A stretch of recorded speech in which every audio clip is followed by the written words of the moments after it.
भक्ती देवाची बुडाली म्हणून मेघवृष्टी मंदावली. हे जे बघतो ना कवय बिन कितलं बी ते फक्त आपल्या अंतकरणाच्या वृत्तीमुळे, आपल्या अंतकरणामध्ये जो पाहिजे तसा शुद्ध भाव नसल्यामुळे ह्या सगळ्या परिस्थिती निर्माण होत असतात. परमार्थाचं मूलभूत अंग जर कुठलं असेल तर तो म्हणजे भाव असतो आणि त्या भावापासून आपण पूर्णप्रमाणे मुकलोय. अहो परमार्थामध्ये आपण कुठल्या स्थितीत जगतोय, कुठल्या कशासाठी परमार्थ करतोय अजून याचा आपण विचार केला नाही. बरं तुमच्या सगळ्यांच्या माहितीसाठी आणि तुम्हाला मी प्रश्न विचारणार आहे, असा प्रवासी तुम्ही बघितला का कधी जो सकाळी लवकर उठतो, आंघोळ करतो, चांगले कपडे घालतो, हातामध्ये बॅग घेतो, तालुक्याच्या गावाला जातो, तालुक्याच्या गावाला गेल्यानंतर बस स्टँडमध्ये जातो, बसमध्ये बसतो आणि बसमध्ये बसल्यानंतर कंडक्टर जवळ येतात आणि प्रश्न करतात का हो कुठं जायचं. प्रवासी काय म्हणतोय, अजून काही ठरलं, अजून काही ठरलं. म्हणजे हे आपलं पारमार्थिक स्थिती आपली ही आहे की तुम्ही जे काही करताय काय कारण, कशासाठी, कशासाठी तुमचं हे सगळं चाललेलं आहे. काय झालं, जंगलामध्ये एका पिंपळाच्या झाडाखाली, जंगलामध्ये एका पिंपळाच्या झाडाखाली एक सस, पांढरं शुभ्र सस निवांत पडलेलं होतं आणि त्या निवांत अवस्थेमध्ये पडलेल्या सशाच्या पाठीवरती पिंपळाचं एक पान गळून पडलं आणि पिंपळाचं पान ज्या वेळेस त्याच्या पाठीवर पडलं ससा दबकला, घाबरला आणि त्याने वरती आभाळाकडे बघितलं. आता त्याच्या दृष्टिक्षेपात फक्त आभाळ आलं, पिंपळाचं झाड होतं मध्ये पण त्याने पाहिलं नाही, डायरेक्ट आभाळ.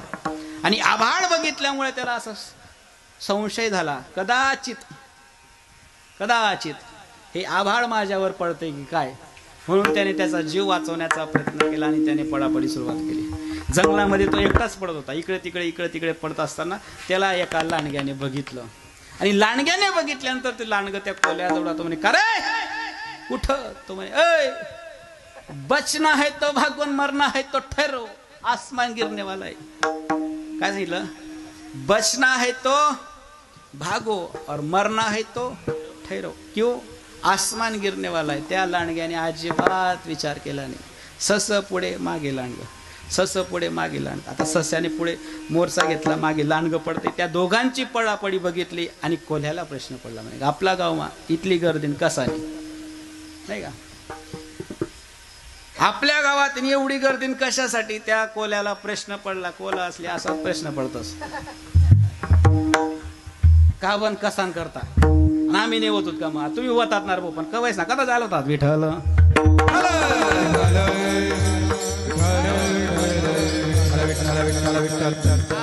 आणि मग त्या कोल्ह्याने ज्या वेळेस त्या ठिकाणी प्रश्न विचार म्हणे, करे कथ, म्हणे कथच नाही, बसना है तो भागून, मरना है तो ठहरो, आसमान गिरणार आहे, प्रश्नच नाही. त्याच्या पाठी सस, लांडग, कोल तिघ क्रमाक्रमाने पडायला लागले. त्यांची पळापळी गाढवांनी बघितली. कोणी बघितली, गाढवानी. बरं गाढव एकटं नसतं, गाढव जोडीदार सोबत घेऊन फिरतो, एकटं फिरत नाही ते.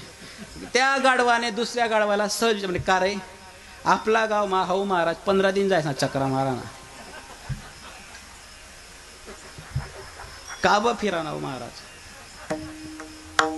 काय कारण आहे. जाऊ दे भाऊ, आपण असावी गदळान तसावी, आपले काय करणं. एका गाढवाने दुसऱ्या गाढवाला असं म्हटलं, त्यावेळेस दुसरा गाढव त्या गाढवाला असं म्हणतं, आपल्याला काय घेणं देणं आहे. पहिलं गाढव त्याला परत प्रत्युत्तर देतं, म्हणे अरे आपण असा बी गदळा तसा बी गदळा, पण विचाराल काय जायला. ते जवळ आले आणि जवळ आल्यानंतर त्या गाढवांनी त्या सशाला प्रश्न विचारला, का रे कुठं, तो म्हणे बचना है तो भागून, मरना है तो ठहरो. बाकी पुढचं ऐकलंच नाही. शेवटी अर्धा रापोर नाही का, ते गाढवांनी सुद्धा त्यांचा पाठलाग करायला सुरुवात केली. पुढे सस, त्या मागे लांडगं, लांडगाच्या मागे कोल, कोलाच्या पाठीमागे गाढव आणि या सगळ्यांची दिंडी चालली होती. कुठंतरी जात असेल आपला प्रश्न नाही. आणि हे सगळी पळापळी गावातील एका शहाण्या माणसाने म्हणजे वाघाने बघितली. कोणी बघितली, वाघ. वाघ म्हणे मना गाव मा इथलं मोठं मला अजून माहित नाही, मला सांग नाही. तर त्या वाघाला प्रश्न पडला आणि वाघ गेला डायरेक्ट गाढवाकडे. बरं ह्याच्यात खूप मर्म आहे बरं का. याच्यात असा मर्म आहे. तू कोण आहे? वाघ. तू विचारायला कोणले जायला पाहिजे? तू कोण आहेस? तू विचारायला कोणले जायला पाहिजे? हा जरा स्टेटस ते देख तू ना आला तू. हा तुझी व्हॅल्यू, स्वतःची व्हॅल्यू स्वतःला करता यायला पाहिजे. आणि माझ्या माहितीप्रमाणे आणि तुमच्या सगळ्यांच्या माहितीसाठी मी सांगतो, जीवनामध्ये 100 मूर्खांचं सरदार होण्यापेक्षा एक शहाण्याचं चपराशी झालं तरी चांगलं असतं. विठ्ठल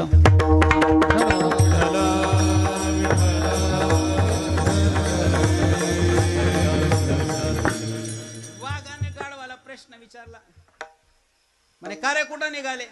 तुम्हाला माहित नाही? म्हणे नाही माहिती. बचना है तो भगवान, मरना है तो ठहरो, आसमान गिरने वाला है. या वाक्यावर त्याने विचार करायला पाहिजे होता. त्याने काहीही सांगू द्या, पण विचार त्याने करायला पाहिजे होता. त्याची जागा काय होती ही त्याला माहिती असायला पाहिजे होती. पण शेवटी चुकीचं मार्गदर्शन असल्यामुळे, चुकीच्या हाताखाली काम केल्यामुळे त्याला त्या ठिकाणी योग्य असा निर्णय घेता आला नाही. आणि वाघाने गाढवाच्या पाठीमागं पळायला सुरुवात केली. आता तुम्ही क्रम लक्षात घ्या. सर्वप्रथम ससा, ससाच्या मागे लांगा, लांडगाच्या मागे कोल्हा, कोल्हाच्या मागे गाढव, गाढवाच्या मागे वाघ.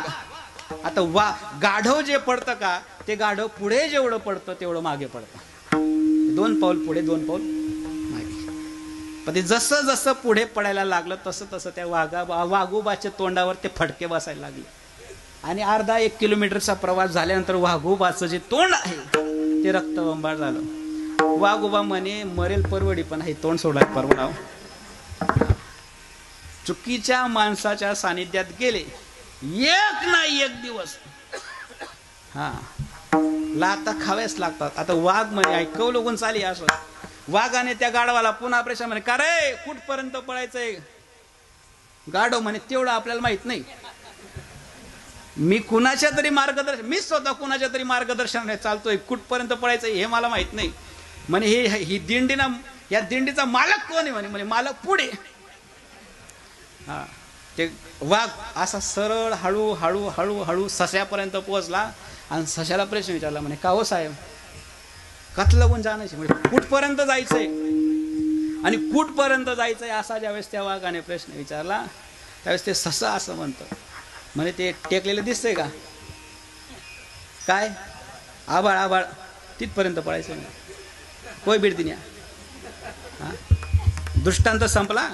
आता विनोद नाही, आता सिद्धांत लक्ष द्या.